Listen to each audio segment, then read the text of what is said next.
Retargeting campaigns, bringing lost B2B leads back. Why retargeting campaigns bring lost B2B leads back. Most B2B buyers won't book a meeting the first time they land on your site, and that's not a traffic problem, it's a buying cycle reality. Roughly, 98% of website visitors don't convert on their first visit, which means the almost ready audience is usually your biggest pool of near-term pipeline. Retargeting campaigns are how we stay present while prospects loop in stakeholders, compare vendors, and wait for budget timing. In practice, retargeting is the bridge between anonymous intent and a real sales conversation. Retargeted visitors are about 70% more likely to convert than visitors who never see follow-up messaging, because you're re-entering the decision process instead of hoping they remember you. When you add retargeting to an existing demand gen or outbound motion, it commonly lifts total conversions by 30 to 50%, often without changing your top-of-funnel spend. The mindset shift is simple. Treat retargeting like a revenue channel, not a branding add-on. We want to match message to intent, line up ads with email and SDR follow-up, and use engagement signals to prioritize the right accounts. If your team runs a sales agency model, a cold email agency program, or an outbound sales agency motion, retargeting should be the always-on layer that turns clicks into conversations. Retargeting works especially well in B2B. Here's why. B2B retargeting tends to outperform B2C because B2B buyers rarely purchase in one session, and they often buy in committees. Data shows B2B retargeting delivers about 147% higher conversion rates than B2C retargeting, which tracks with what we see in longer sales cycles. Repetition plus relevance wins. You're not trying to convince someone in one ad. You're creating momentum across multiple touches. This is also why retargeting is already a standard play for modern teams. 52% of B2B marketers use it as a core lead nurturing tool. If you're not running it, your competitors often are, and they're staying in front of the same prospects who visited your pricing page or read your case study. The goal isn't to be louder, it's to be the most consistently helpful option during the evaluation window. ROI tends to be strong because the audience is warmer than pure cold traffic. Many B2B companies report 3 to 7 times return on ad spend, or ROAS, from retargeting, largely because you're paying to re-engage people who already raised their hand with a visit or click. For teams investing in sales outsourcing or an outsourced sales team, retargeting is the compounding layer that makes every outreach touch more efficient. Segment by intent, the foundation of high-converting retargeting. The fastest way to waste retargeting budget is to treat every visitor the same. A prospect who visited your pricing page should not see the same message as someone who read a top-of-funnel blog post, because their next best step is different. We recommend starting with a few simple intent tiers: high intent, pricing, demo, comparison; mid intent, product pages, webinars, case studies; and low intent, educational content and thought leadership. Once you have those tiers, make your retargeting creative do the job an SDR would do in a good sequence. Answer the next objection and offer the next micro-commitment. High-intent visitors need proof and a clear CTA.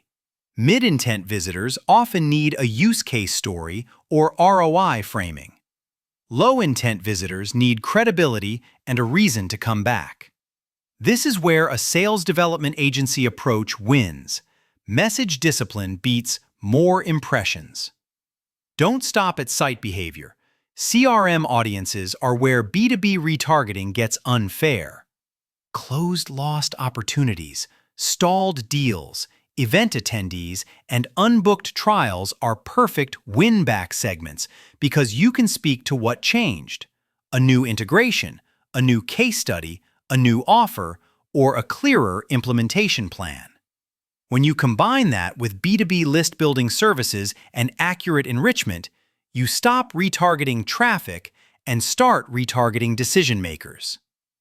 Build a multi-channel cadence: ads plus email plus SDR outreach. The highest performing programs don't rely on one platform. They coordinate across channels so prospects feel consistent recognition, not repetitive noise. Multi-channel retargeting works well because it mirrors how B2B buyers actually operate. They research on Google, scan LinkedIn, forward emails internally, and respond when timing aligns. When we align paid retargeting with SDR follow-up, connect rates rise because your brand is already familiar when the call comes in. To make this operational, we recommend mapping each intent tier to a next step, and then pairing it with the channel that delivers that step most efficiently. LinkedIn is ideal for reaching buying committees and job title-based targeting. Google Display and YouTube are strong for efficient reach. Email is the direct lane when you've captured an address.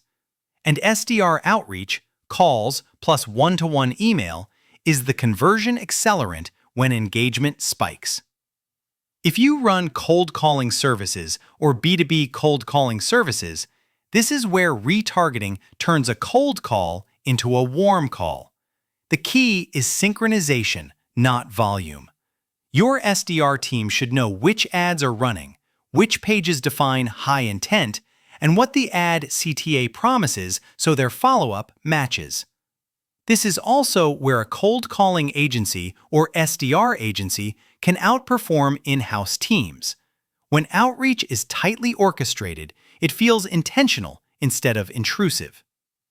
If you're using LinkedIn outreach services, make sure the positioning and proof points match the retargeting narrative prospects are already seeing. Retargeting doesn't win by showing more ads. It wins by showing the right next message at the exact moment the buyer is ready to move. Control frequency, refresh creative, and use offer laddering. Retargeting fails when it crosses the line from helpful to annoying, so guardrails matter. A practical frequency cap is around 5 to 12 impressions per user per week, which is typically enough to stay top of mind without burning goodwill. Once you push beyond roughly 15 weekly impressions, ad fatigue can jump by about 40%, and performance often declines as prospects tune you out. Timing matters just as much as frequency. Most B2B teams do best with a tighter window, roughly 7 to 30 days for higher intent visitors, then a tapered, lower frequency nurture for longer cycles. To keep engagement strong, refresh creative regularly, especially for decision makers who see the same assets across LinkedIn and Google, and rotate proof points like industry benchmarks, implementation clarity, and objections you hear on calls. Offer laddering is how you avoid the book a demo trap. Instead of pushing a meeting to everyone, match the ask to the buyer's readiness. A benchmark report or short video first, then an ROI tool or use case study, and only then a live demo. When your cold callers and email sequences mirror this ladder, the full motion, ads plus outbound, feels like guidance, not pressure. Common mistakes that burn budget and how we fix them. The most common mistake is over-targeting all visitors and then wondering why results plateau. That approach mixes casual readers with ready-to-buy evaluators, so your performance averages out to mediocre. Fix it by defining a small set of high-intent URLs, creating separate audiences, and tailoring creative so pricing visitors see proof and reassurance while blog readers see a smarter next step. The second mistake is running retargeting in a marketing silo, disconnected from sales. If your SDRs don't know which accounts are being retargeted or which prospects just clicked an ad, they can't prioritize outreach when intent is hottest. A tight loop between ads and a sales development agency workflow turns retargeting into a trigger for calls, personalized email, and account-based follow-up. The third mistake is measuring the wrong outcomes. B2B retargeting often influences deals before it converts, so last-click reporting can undervalue it and cause teams to shut it off too early. Track meetings booked, opportunity creation, pipeline influenced, and account-level lift, and you'll see why retargeting boosts brand awareness by about 71%, a real advantage when multiple stakeholders need repeated exposure. Optimization: what to test when you want more meetings. Once the basics are in place, optimization should focus on removing friction from the meeting path. Test landing pages that match the ad promise, shorten forms for high-intent audiences, and use scheduling options that reduce back and forth. In parallel, tighten your SDR follow-up so ad clickers and high-intent visitors get contacted quickly with context that feels human, not automated. Creative testing should be structured, not random. Rotate one variable at a time: headline, proof point, CTA, or offer, and keep the audience constant so you learn what actually drove lift. For B2B, strong performers usually include specific outcomes, implementation reassurance, and credible social proof, because buyers need to justify decisions internally.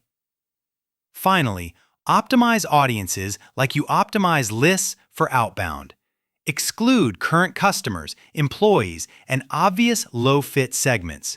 Create separate pools for open opportunities, and expand from web behavior into account lists when you have enough data. This is where list-building services and clean CRM hygiene matter, because inaccurate targeting wastes spend and confuses the buying committee. Making retargeting a permanent part of your pipeline engine. Retargeting works best when it's always on, because buying intent is always fluctuating across your market. The operational goal is simple. Every meaningful touch, an email click, a pricing visit, a webinar view, should automatically route a prospect into the right retargeting lane and notify sales when engagement spikes. When that system runs continuously, you stop starting campaigns and start compounding pipeline. This is exactly where we fit in at SalesHive, because retargeting is strongest at the intersection of follow-up and sales development. Since 2016, we've helped 1,500 plus B2B companies book 100,000 plus meetings by combining SDR execution with smarter multi-channel outreach, including coordinated ads, email, and calling. Teams evaluating sales outsourcing, an outsourced sales team, or a B2B sales agency partner often see better results when retargeting and SDR activity share the same targeting logic. If you're comparing cold calling companies, sales outsourcing models, or even researching SalesHive reviews and SalesHive pricing, the practical question to ask is whether the partner can run a unified motion. Retargeting audiences should be fed by real decision-maker traffic, not random clicks, and Outbound should react to retargeting engagement in near real time. When you build it this way, retargeting stops being ads and becomes a predictable, durable way to bring lost B2B leads back into active deals.